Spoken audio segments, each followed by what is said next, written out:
And can you hear me okay? Yeah, it's perfect. Okay, right, awesome. And we are started in recording. Okay. Hi, everybody. Welcome. Thank you for coming. Happy Tuesday. I was sitting there talking to my son on the way to school today.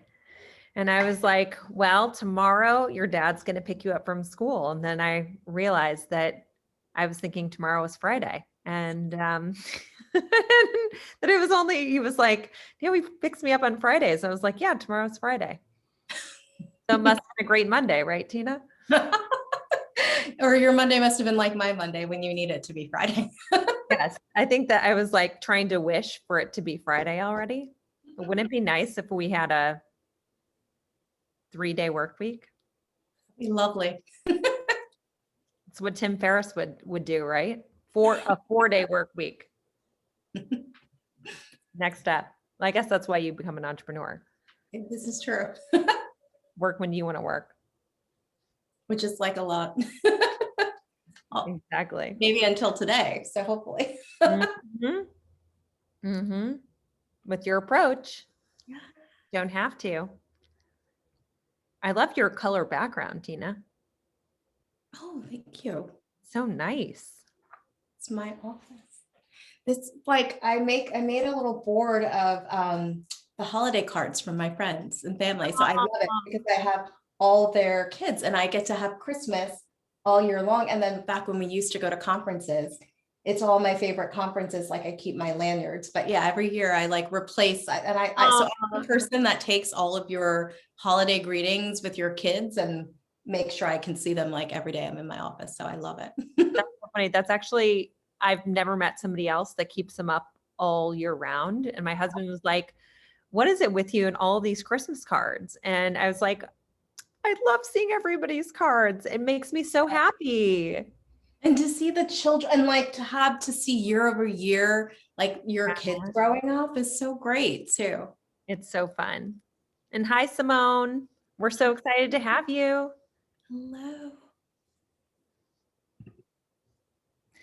I'm going to go ahead. I know that we have lots of amazing content to get through. So I'm going to go ahead and make an intro to the lovely Tina. But first, quickly, I'm Allie Wyatt. I'm the co-founder and CEO of Female Founder Collective. We are super excited to kick off our FFC Present series with a favorite of ours, but also a fan favorite of FFC's, Tina Wells, who is the most extraordinary woman. It's like I have to directly read from her bio because her accomplishments are so long that I can't ever possibly remember them all.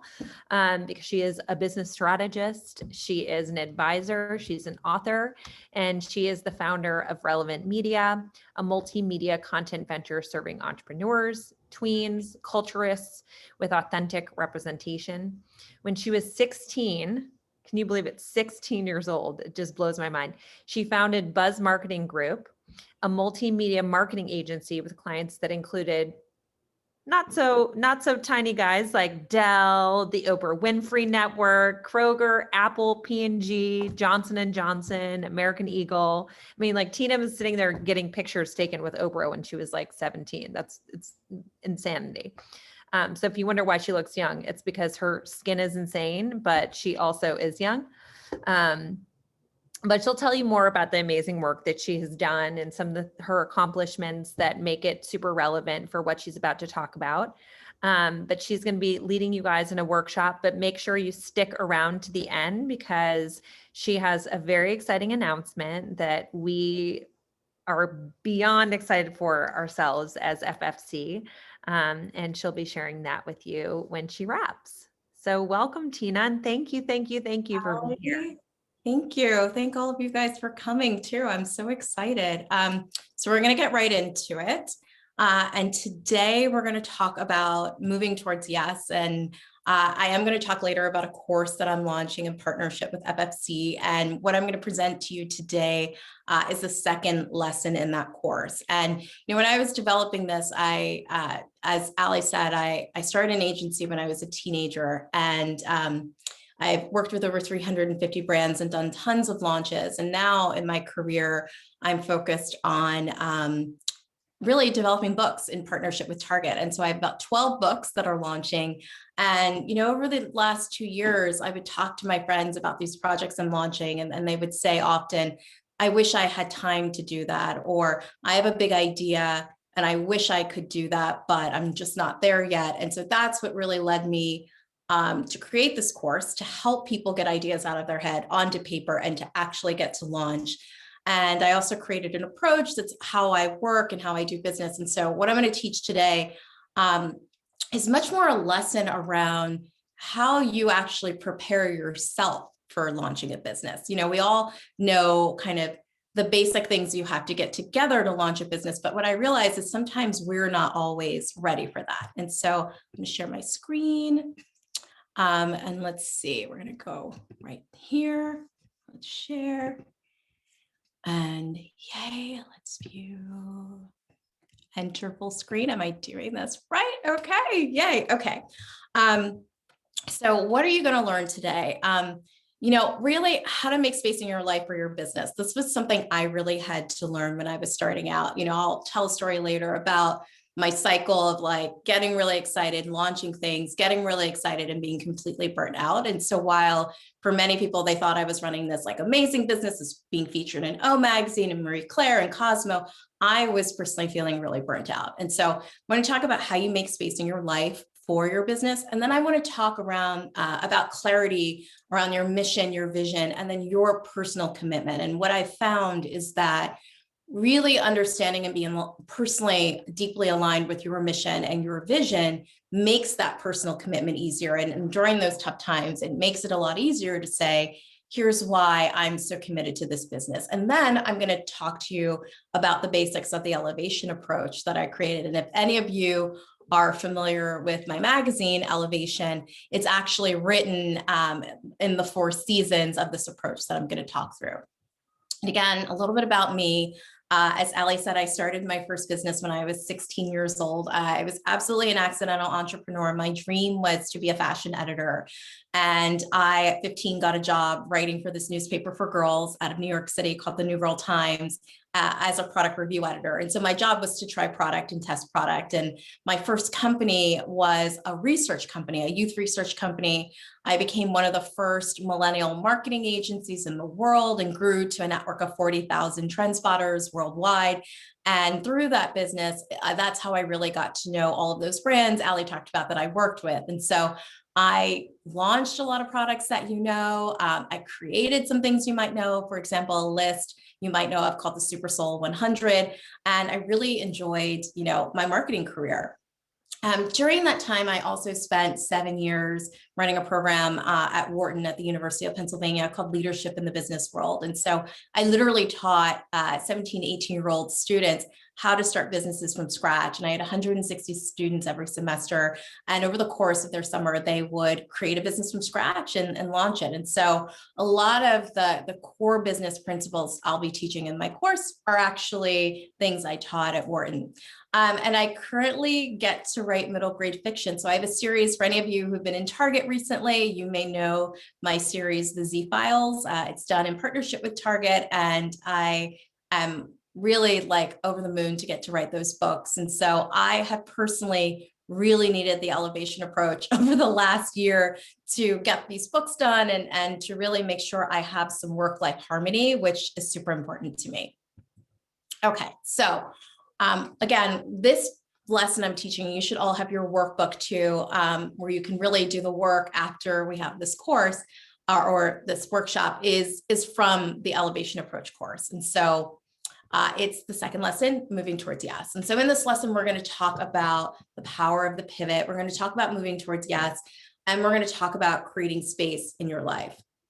And so what I really found is that, getting the answers to these questions is really the foundation for, being a resilient business owner. We all know that there are times where business is going to be really tough, and it's incredibly important to go back to why you decided to do this thing. What is it? And I find that, I've had different moments of crisis throughout businesses, and I always understood why I wanted to keep doing the thing. It made those moments a lot easier. And so when you think about your foundation, as a business owner, first things first, you have to define mission and vision, right? Those are the guiding stars and guiding lights for every single stakeholder who's going to, interact with your business. So it's not just for future employees or consultants or contributors. It's for, anyone you consider a stakeholder, your partner, your family, to understand why you're doing what you're doing. And then really the idea of moving towards yes, right? Because many of you, and if this is you, definitely write in the chat, you might be on the fence about if, you need to start a business, if now is the time, or how you can do it with all the other things that are required of us as women, right? And first and foremost, our family obligations, our personal obligations. Do you really have that space? And then finally, really moving to the place of creating space in your life and what that means. And I think that as Ali and I were joking about earlier, I'm a big believer in work-life harmony. I don't think balance is necessarily achievable, but I do believe that your business can fit your life and lifestyle perfectly. And, through this lesson, I hope, and the exercises in the workbook, I hope you really take time to make sure that what you're doing fits your life. And I often say this, business is hard. Even the businesses we love are hard. I right now am running a few businesses that I absolutely love, and they're still tough, and so I sometimes need to go back and think about my mission and my vision and where I want to go to make sure, it's still aligned and it still makes sense for me. And many times you might ask yourself, like, why am I doing this again? Why does that make sense? That's why being super clear on mission and vision are absolutely of the most importance. And I like to say with this formula, mission plus vision equals, the ideal inspiration. And, you really want to be able to be clear on, with a mission, your purpose, the direction that you're going in, and it really does become the driving force behind your brand. So specifically, what is your mission statement? It's really an action-oriented declaration of the purpose your business serves to customers. So again, very purpose-driven. We've probably read a lot of mission statements that are incredibly and deeply inspiring. You really want to hit home with that, with your mission statement. And this is an example of a mission statement that I love, Facebook, to give people the power to build community and bring the world closer together. So imagine, you're going to work every day and you see on the wall, or, it's your screensaver that this is your mission. You feel really excited about a mission like that. And then Visa, to connect the world through the most innovative, reliable, and secure payment network, enabling individuals, businesses, and economies to thrive. Again, very inspiring. At Elevation Tribe, our mission is to help women launch, grow, and lead businesses on purpose with purpose. And so next what comes, and this is also in your workbook, so I'm going to talk about this, but you can also do this exercise on your own. We're going to kind of deconstruct the important elements of building an ideal mission statement. And so, the first question you want to ask yourself is, why are you doing this? Only you can answer that question. And the why really is personal. And I thought about these questions today when I was thinking about, my why and my new business, Relevant Media. And so my new business is really focused on representation and content. And I look across a few different verticals: content for entrepreneurs, like what I'm doing right now, content for tweens, and content for another group I'm calling, culturists, or people who love pop culture. And so when I think about, all of those areas, the reason I'm doing it is because I believe that representation matters. And I believe that we all need to see representatives and people who look like us doing the things we want to do to let all of us know that it's possible, right? For those of us who are now over 40, we need to see and understand that the Martha Stewarts of the world started doing their thing in their mid 40s, right? So, that for me is a big reason of why I'm doing it. And then we talk about, why does it matter? I think that for me, again, going back to representation, why does that matter? Because we all need to see examples of who we can become, right? And so for you, don't think that any business is so trivial that the why doesn't make sense. If you are launching a coffee shop, maybe why it matters is that it's a need in your community, right? Or it's moms need a place to go, or, there's an entrepreneur I love, and she's launching a coffee shop in downtown Las Vegas with a focus on entrepreneurs, because she wants to create the new modern, think tank where entrepreneurs can go and gather and also get coffee. And so, that why is, again, another very deeply personal thing. And then who will you serve? In the course, we get into how you very clearly define your ideal customer. But here, even very broadly in your mission statement, you need to talk about who you're going to serve, because that's also going to give it a certain tone or flavor based on who you're speaking to. And then what keeps you up at night? This is the question I ask a lot. When I was teaching my students, I would often say, find problems that need to be solved, and by the way, no problem is too small, right? Because think about it, there's certain things that, if it's keeping you up at night, it leads into, the next question, which is, why are you so passionate about creating a product or service to solve that problem? What is it deep inside you that says, I have these skills that are needed to solve this particular problem? I also believe, I'll give you this little inside tip. Two people can walk into, let's say, a store or restaurant and have completely different experiences and notice completely different things. I have one of my best friends who owns a cleaning company, and she can walk into, any room and see and quickly identify ways to make cleaning that space better, or products that someone could use that would make the floors look better, right? And so also understand that sometimes you are able to sense a problem because you have a very particular set of skills that can solve that problem. And so you want to pay attention to things that maybe irritate you, or things that you're like, how is nobody else seeing that this is a problem? Because that just might mean that you have a really particular set of skills that can solve that problem. And then finally, you want to ask, is this why true for other people? And that's really when you know that, you have a business idea that makes sense, is that, you're in a place where the why is true for other people. Because if it's just something that's you, it's like, okay, well, this is a problem. But when you start talking to other people and you say, do you also want this? I want a place to gather with other entrepreneurs. Does that also make sense for you? I want a community for female entrepreneurs. Do you also want that kind of community? I want to shop. I want to shop female. Do you also want to do that? I wish there were a place we could go where everybody could do that. And so you want to talk to people and see, is this why true for other people? And then we get to what I call our elevation approach mission statement formula, which is your business's purpose plus how you execute your purpose plus why plus who you serve, and that equals your mission. And again, this is in your workbook, so you can kind of take some time and work through that.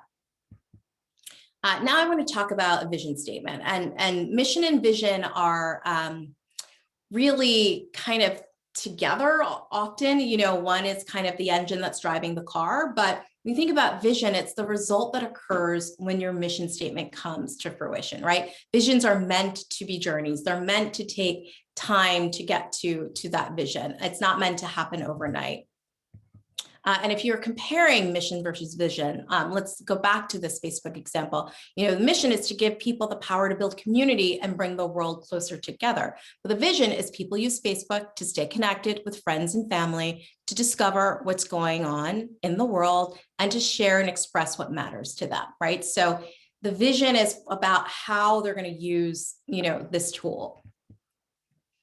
And so I like to say a vision statement should be inspiring enough to energize and motivate you to persevere through your business's ups and downs by envisioning what your brand will be in its future state. And so vision is, just as it sounds, about the future, where we're going, how we're going to get there. So now I want to tell you a little bit of a personal story that I kind of alluded to earlier. I started off really young, and I had some very early success. I was one of the first to do the marketing and different things that I was doing. And I found myself in this really interesting pattern of, getting super excited, launching things, getting super excited and launching things. And it was about 10 full years into my business before I'd taken a real vacation, like a real girls trip vacation. And my cousin, who's one of my best friends, said, listen, we're going to Miami for a week and your laptop's not invited. And I really was so thrown off by this idea that I was going to go somewhere and not bring my computer. And I didn't really know how that was going to work out. And of course, it was awesome. I remember the first time laying by the pool feeling like, people actually do this. People actually take a breath. And since that time, I didn't fully grasp what I'm about to talk about, which I now call the elevation approach. It took me several years, but I started to realize, okay, I need vacation. So it was an annual trip with girls. And then, as I would enter peer groups, I would hear some of my guy friends or other people saying, I take the summer off, I do this different thing. And so I started trying little things here and there to kind of take breaks. And what I really came up with was, the need to create business on my own terms, and that wouldn't include burnout. And so in your work journal, there's going to be a place for you to really talk about making a commitment to your business. And again, back to moving closer to yes, that's not going to include burnout. And I think a lot of times I grew up in the day and age of entrepreneurship, where if you weren't burning, at both ends of the candle, you felt like you weren't doing enough or you weren't in the mix. And I think now we're moving towards a place of realizing that, there are just many different ways to have a business, and you can really have some work-life harmony. And so that leads me to the elevation approach. And so what this is I really believe that in my career, and as I launch things, whether they're writing books or coming up with new ideas, I kind of go through this cycle. And so the cycle starts with preparation. My background is in market research. And so I am the person who's figuring out if an idea is feasible. So the first lesson in the actual course helps you get to the bottom of if the idea even makes sense. And so I really call that the preparation phase, where you're crunching the numbers and looking at, is there an operations plan that's possible? You're kind of going through all the motions to see if this is really feasible. And then you move to inspiration, where you're like, okay, it's feasible. And now I need to understand my customer more. And I want to understand how other businesses do things. And I really want to kind of get in the flow. And then you go to recreation. And that's the phase that most people are kind of blown away by, because they're like, wait, I'm so excited and jazzed to go do it. And then you want me to take a break.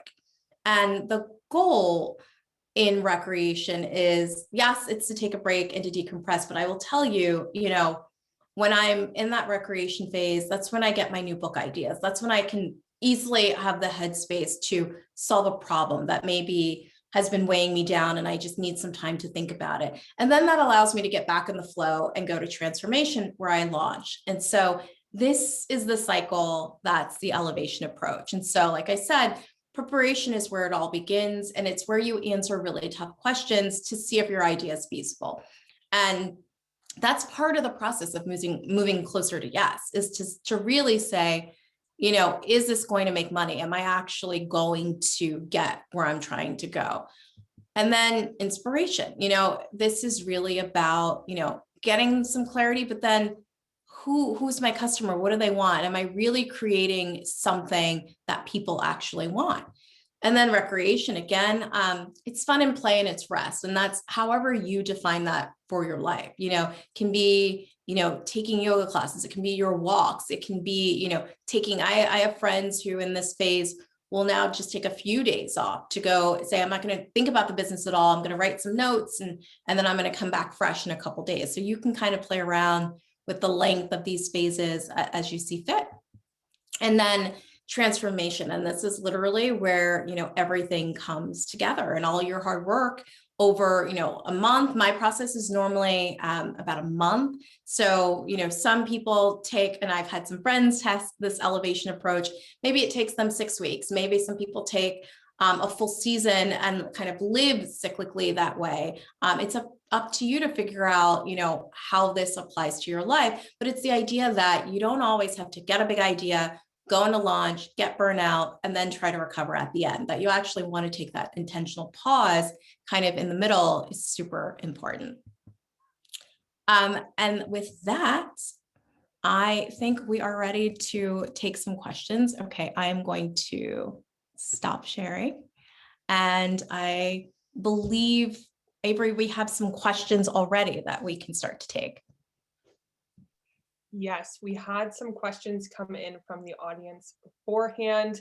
The first one is from Julia, and Julia wants to know, what is the best piece of advice you received while starting your first business that you'd pass on to other women starting their first one as well? I would say the best piece of advice I received was around this idea of an MVP, minimum viable product, to just get it out there and let people respond. I don't know if any of you are guilty of this, but I'm definitely guilty of trying to make things entirely too perfect. And sometimes you miss the window. And in just getting it out and just launching something, you can start to get some customer feedback. And so my biggest piece of advice would be do whatever is the minimum amount of work you can do and a minimum amount of effort you can put in to get the product to market, just to start to get some feedback from people. And then you can start to improve upon it. Yes, I love that idea of the MVP approach. And I know that is a huge pillar of the elevation approach course. So I'm really excited for you to talk about that a little bit more later. But we do have a bunch of questions rolling in. So let me ask those as well. Brooke just asked, where do you start first? I feel so unorganized. How do you keep organized? So I feel like okay, so first of all, my go-to for any of you guys who use an iPad or iPad Pro is a Good Notes app. I've actually found that for me, I need to have a way of organizing, and I have lots of little notebooks there. And if I'm reading a magazine on my device, I can take a picture of something that's inspiring me and kind of file it there. And I'm a Google Docs person, but I'm also a Dropboxer. So I find that like having an actual place on my desktop where I can file things is really important. And then having a notebook for ideas. I have just like a little tiny, actually, this is one of my favorite things. If you guys don't know, Rocket books, you can write in them, you can erase them. They come, and then these QR codes allow you to upload them. And so I always have like a little one of these with me for the ideas part of it. But the organization part, I would say it is really hard. And that's one of the things with the course we've built with FFC is these notebooks are allowing us to keep a lot of things together, because I do think it's hard as you're building to know where to put everything. And that's one of the things when I was doing research about what kind of course I was going to build, one of the things people actually talked about was literally not knowing where to put any of these different documents that they're working on for business. So Google Doc is always great because you can link to other things. And I'm also a really big bookmarker when it comes to my desktop, just highlighting things that I want to go back to, especially when I'm creating like new characters in my books or new things. That's a time where I'm in like real creation process and I need to be able to pull those things pretty quickly. That's awesome. And Kelly is saying that she loves Rocketbook as well. I also love Rocketbook. And then you kind of answered Laura's question already, which is how do you manage your time to be able to do both, writing your book and running your businesses concurrently? And I feel like you've touched on this pretty well, but is there anything else that you want to add there? Yeah, I will tell you this. People often say to me, you must never sleep. I am not blessed with the ability to not sleep. And that means I have to be incredibly efficient with the day because I need 7.5 hours. Like I actually can't get motivated. Like if I don't have proper sleep, I can't go into the day and just like grind it out because I have to be really, really creative, right? So for those of you, like my business is driven by my creativity to come up with the new middle grade character. I can't do that without the sleep, which means I have to be super efficient. And that means that the elevation approach really is a big part of how I live. And what I realize is at any budget level, we can figure out what tasks need to be done solely by us and what we can do by someone else. And I mean, social media templates, if you aren't the best at it, go farm it out on Fiverr for $30. You know, these aren't, obviously there are things where you need your lawyers and your accountants, but oftentimes we have this idea that our business can't run without us. And there are very specific things that your business literally cannot run. It can't run if you don't do those things. The best thing you do and can do is to get very clear on what those things are, and everything else that you don't need to do, give it to someone else. And that's where I've learned, you know, I have to be really efficient with my time around what really needs my time and my attention. Yeah, that's huge. And outsourcing and delegating is something also that you dive into in the elevation approach. So a lot of these questions are things that you will be addressing in detail in the course. So that's awesome. People are having those same questions that you'll be addressing. So that's wonderful. I want to take a few questions that were submitted before. One was from Simone, and she asked, how do you build your tribe of supporters or partners to take things forward? Is there a danger to pushing too hard? And what do I have to provide to people I want help from so that I don't come off as begging?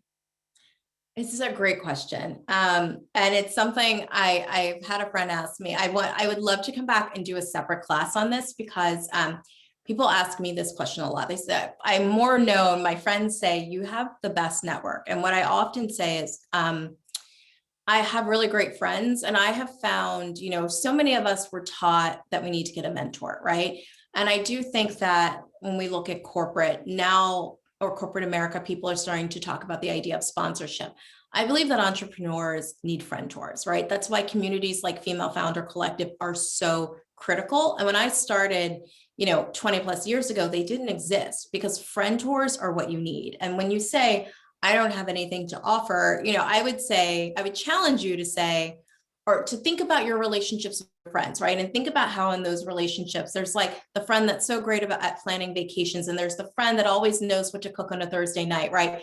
And you just have skills where you're strong in some areas and your friends are stronger in others, and you're texting. It's the same in business. And so, part of what we also teach in the elevation approach is this idea of creating a pod. And, for me, when I just kind of went through a training a couple months ago, those two women who were in my pod, I learned so much from them and had so much to share. And so I will challenge all of you to really create these peer groups and get into these pods and find friendtors for all of you starting businesses. And you'll realize that you do have more to offer, that, you're all kind of looking for different resources. And even in my little pod, we're texting each other and it's like, I need a really good piece of software for a webinar. Oh, you should look at this. I need a really good email service provider. Oh, check this. And we're all having that exchange. So, I challenge you that you do have things to offer. And I would say the focus needs to be on friendtors and less on mentors.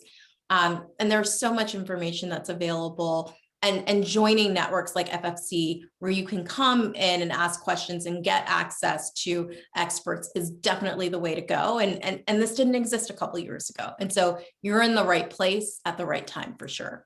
I am obsessed with the friendtors lingo. I will be using that every day for the rest of my life. So I love that. We have a ton of questions coming in. I want to just give you about 2 or 3 more because a lot of them are things that you'll be touching on when we talk about the elevation approach course. So let me pull some ones that stand out. And one is from Elise, who asks, do you have any techniques to help you stay in your own lane and push aside other people's influence on your process?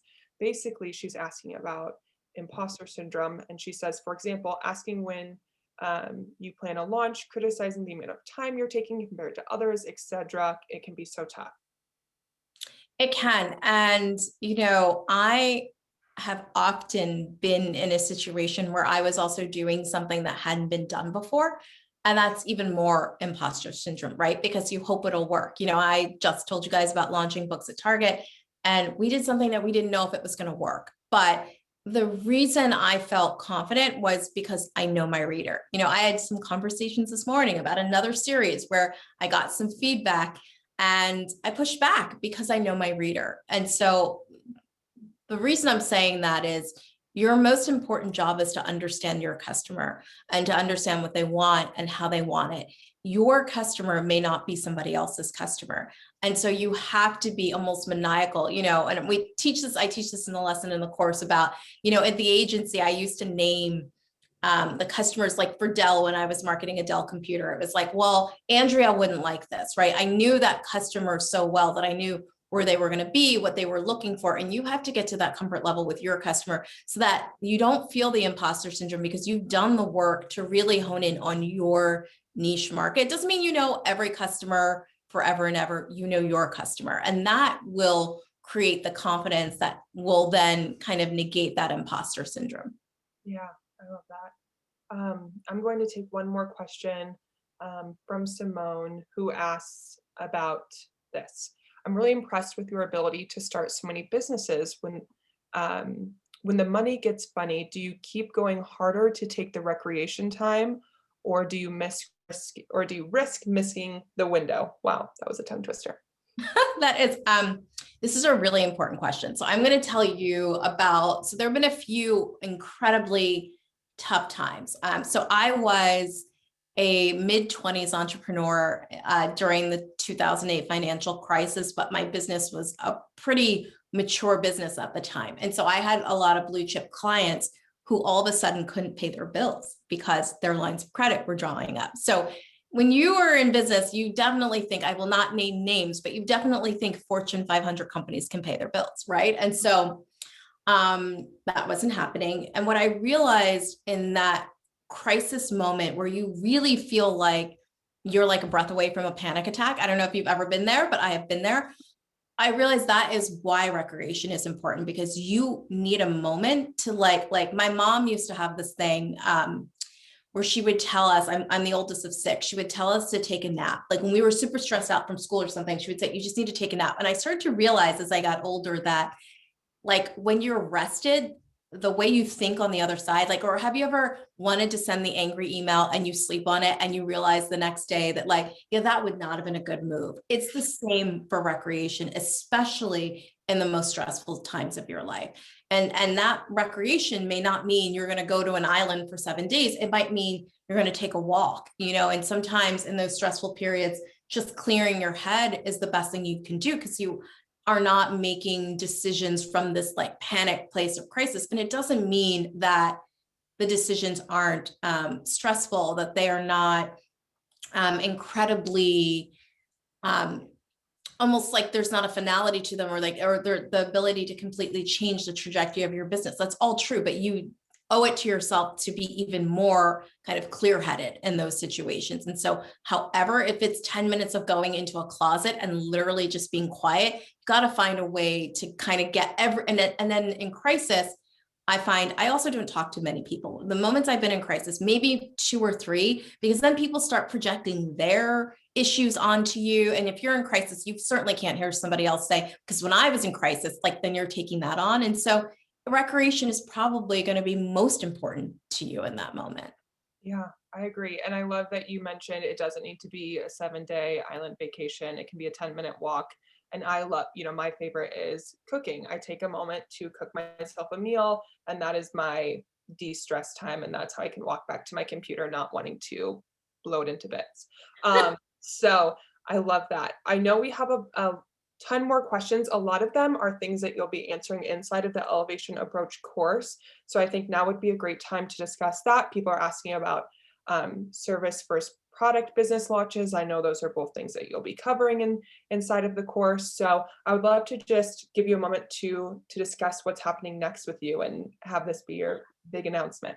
Awesome. So yes, I am thrilled that I'm partnering with FFC to launch the Elevation Approach. I thought for a while about doing a course. When I decided I didn't want to run the agency anymore, I thought what I really wanted to do was work with small business owners. And then I felt like, well, how can I work with, many small business owners to teach them what I've learned from both teaching at Wharton and working with so many companies. And so we landed on this course. I launched the magazine a few years prior and also launched it as like a work journal. And so Elevation Approach is a 4-module, 12-lesson program that's going to help you get your business ready for launch in 30 days or less. Now, we've added a couple what we call implementation weeks so that you can get help. I'll have live Q&As, but it's really, a lot of work. You'll see in workbooks, we call them work journals. There are 4 of them that are about 25 to 40 pages each. And so for those of you who are asking, how do I put everything together if I'm trying to start a business? How do I keep everything together? I've thought about that for you. And so you literally can have this book that's like, okay, I'm ready to go launch this business. And so the lessons are taught, I call it's voiceover slides. And so I'll be on camera for a couple things and doing a couple other classes, but the real meat of it is these work journals that will help you launch literally any kind of business you want to launch. And I remember when I was teaching at Penn, the first day of class, I always said to my students, my intention is to teach you how to launch any business you want to launch and to know if it's a good business. And so that is really what I brought to the course, is that you can, if you get to a point in the first lesson and you do a feasibility checklist and you're like, this does not make sense, you've just saved time, you've saved energy. And I was telling my friends, I said, if I convince some people not to start a business, that's also very good, because then you're not going to waste any more time or energy on an idea that's not going to work, right? And so I really want you focused on the ideas that deserve the most and the best of you, and making sure that you're funneling your energy into something that is going to create and produce for you and allow you to live the life that you want. And so that is the purpose of the course, is to teach you not just how to create a business you're going to love, but then also how that business is going to work in your life and create ultimate work-life harmony. And so I couldn't think of better people to partner with on this than Allie and Rebecca. And, their community is so aligned with this. And, I'm super, super excited about it. I am so excited for this to come out. And I feel like there is so much more value than even we've had time to touch on. There's going to be an opportunity for people to launch their course in 30 days, like you said, but also to evaluate it so they can relaunch even bigger and better later on. So it's kind of the what to do now, but also what happens next. You really answer both of those questions in your course. And I feel like those are a lot of the same questions that we've had here today. So I'm super excited for people to see that. And everybody who's here right now, you're getting the very first look at the Elevation Approach course. You have the link in our chat. So go check that out. You will also be getting a follow-up email with the work journal that Tina mentioned today. You got it sent to you earlier today, but in case you missed that, you will be getting that. And then also a link to the Elevation Approach course, because you all are the first to get that inside scoop on that. So we appreciate you so much, Tina. You are literally the most fabulous person on this earth. So I appreciate your time, and everybody check Tina out. Tina, can you tell people where to find you? TinaWells.com. And I'm also on Instagram at TinaWells_. If you guys have questions that I haven't gotten, DM it to me and I will get you an answer right away too. Yes, perfect. Well, Okay. I appreciate everybody's time, and I appreciate everyone for being here. Have a great rest of your night. All right. Thanks, Avery. Bye, everybody. Bye. Bye.